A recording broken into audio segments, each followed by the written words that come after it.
ప్రభువును రక్షకుడైన యేసుక్రీస్తు శ్రేష్టమైన నామమున ఈ ఉదయకాల శుభములు మీకు తెలియజేస్తున్నాను. దేవుడు గత నెల ఆగస్టు అంతా కూడా తన యొక్క కృపచేత మనలందరినీ కూడా సజీవ లెక్కలో ఉంచి ఆయన వాక్యాన్ని ధ్యానించడానికి వినడానికి దేవుడు ఇచ్చినటువంటి కృపను బట్టి దేవాది దేవునికి వందనాలు తెలియజేస్తున్నాం. మరొక నూతన నెల సెప్టెంబర్లోకి ప్రవేశించేటువంటి గొప్ప ధన్యతను ఆశీర్వాదాన్ని ఇచ్చినటువంటి దేవునికి వేలాది వందనాలు తెలియజేస్తున్నాను. ఈ నెల 1వ తారీఖున దేవుడిస్తున్నటువంటి వాగ్దానము, నీ చేతి పనులన్నిటిలోనూ యెహోవా నిన్ను ఆశీర్వదించును. ద్వితీయోపదేశకాండము 2వ అధ్యాయము 7వ వచనం. దేవుడు తన పోలికలో తన స్వరూపమందు మానవుని చేసిన తర్వాత దేవుని నోట నుంచి వచ్చినటువంటి మొట్టమొదటి మాట, మీరు ఫలించి అభివృద్ధి పొందండి అనేటువంటి మాటే. కాబట్టి మానవుడు ఫలించాలని, అభివృద్ధి చెందాలనేటువంటిది దేవుని యొక్క ఆలోచన. అంతేకాదు కానీ మానవుడు ఎప్పుడు కూడా ఆశీర్వదించబడినటువంటి వారిగానే ఉండాలనేటువంటిది దేవుని యొక్క కోరిక. కానీ మొట్టమొదటి తన రూపంలో సృజించబడినటువంటి మానవుడైనటువంటి ఆదాము దేవుని యొక్క మాటకు అవిధేయులై దేవుడు తినవద్దని చెప్పినటువంటి ఆ పండును తినడం ద్వారా మానవుడు ఆశీర్వాదానికి బదులుగా శాపాన్ని, వేదనను, దుఃఖాన్ని, ప్రయాసను, చివరికి మరణాన్ని పొందుకున్నాడు. ఆదాము మాత్రమే కాదు కానీ ఆ యొక్క శాపమంతా కూడా సమస్త మానవాళికి పంచిపెట్టాడు. మళ్ళీ ఆయన చేత ఆశీర్వదించబడాలన్నా, మనము అనేకులకు ఆశీర్వాదకారకులుగా ఉండాలి అంటే తిరిగి దేవుని చెంతకు చేరాలి. కాబట్టి పడిపోయినటువంటి ఆ స్థితి నుంచి దేవుని సన్నిధికి చేరాలంటే, దేవుని చేత ఆశీర్వదించబడాలంటే మన ప్రతి పాపాన్ని, మన ప్రతి అవిధేయతను ప్రభు సన్నిధిలో ఒప్పుకొని విడిచిపెట్టి ఆయన నామంలో బాప్తిసం తీసుకొని రక్షణ పొందుకొని ఆయన కొరకు సాక్షిగా జీవించాల్సినటువంటి అవసరత ఉంది.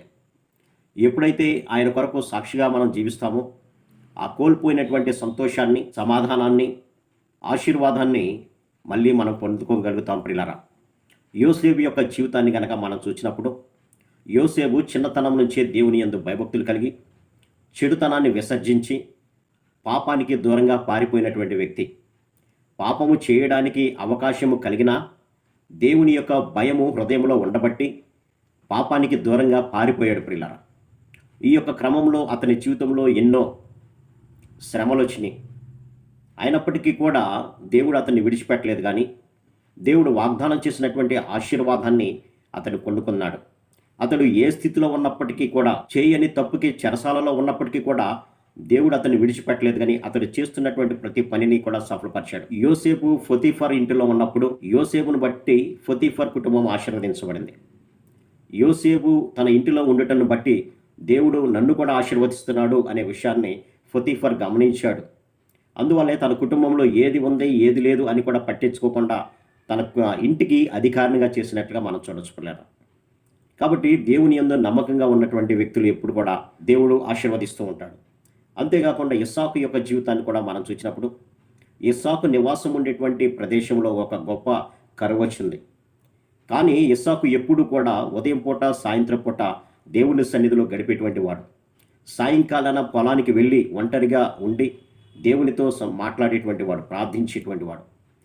కాబట్టి అంత కరువు పరిస్థితుల్లో కూడా ఇస్సాకు విత్తనం వేసి నూరంతుల ప్రతిఫలాన్ని పొందినట్లుగా మనం చూడవచ్చు. కాబట్టి ఈ నెలలో దేవుడు మనకిస్తున్నటువంటి వాగ్దానము, నీ చేతి పనులన్నిటినీ యెహోవా ఆశీర్వదించు. నీవు చేసేటువంటి ప్రతి పని కూడా సఫలమవుతుంది. ఆ పనిని నేను ఆశీర్వదిస్తాను అని దేవుడు వాగ్దానం చేస్తున్నాడు. అయితే మనం చేయవలసినటువంటి పని ఏంటంటే ఆయన యందు నమ్మకంగా ఉండటమే. ఈలోక సంబంధమైనటువంటి దేవునికి అయిష్టమైనటువంటి ప్రతి కార్యాన్ని కూడా విడిచిపెట్టి, లోకాశలను విడిచిపెట్టి, నేత్రాశ, జీవపుడమ్మము, శరీరాశలను విడిచిపెట్టి ఆయనకు నమ్మకంగా జీవించినప్పుడు ఈ ఒక్క నెల మాత్రమే కాదు కానీ దావీదు చెప్పినట్లుగా నా జీవితకాలమంతా కృపాక్షేమాలే నా వెంట వస్తాయి అన్నట్లుగా మన జీవితకాలమంతా దేవుని యొక్క ఆశీర్వాదాలతో నింపబడతాం. ఇహలోకపరమైనటువంటి ఆశీర్వాదమే కాదు కానీ ఆత్మపరమైనటువంటి ఎదుగుదల కూడా మనకు ఉంటుంది. కాబట్టి ఈ దిన వాగ్దానము మనందరి జీవితంలో కూడా నెరవేరాలని ప్రార్థిస్తున్నాను.